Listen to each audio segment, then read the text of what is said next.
Visai neseniai ir visai netoli, čia pat, Baltarusijos mieste Žlobine veikia sintetinio kailio fabrikas. Beveik visi miestelio gyventojai siuvo iš jo žaislus. Susirasdavo kokį importinį žaislą, išardydavo jį ir bandydavo pasiūti kažką panašaus. Prekiaudavo jį pravažiuojančius traukinius. Darbo sąlygos nebuvo itin lengvos, bet pelnas geras.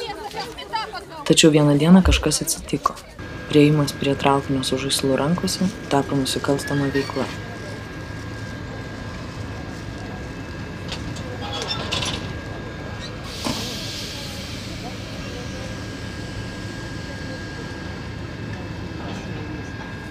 Prieiti arti negalima, bet stovėti atokiau nedraudžiama.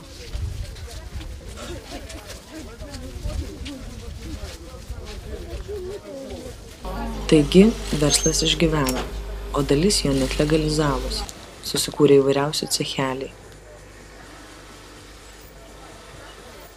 Visgi buvo tų, kurie į cechus nepakliuvo. Liubas su Vitaliku vakarais mėgsta išgerti vyno, todėl rytais būna neįmanomai sunku atsikelti.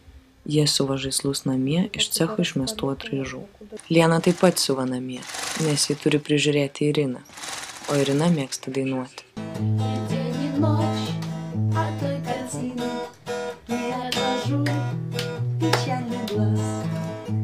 Sveta neina dirbti į cechą, nes jai patinka bendrauti.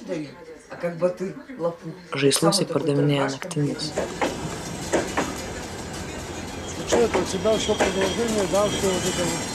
Larisa net nebando įsidarbinti ceche. Ji dirba naktinės sarge, kalba telefonu ir siuva žaisliukų.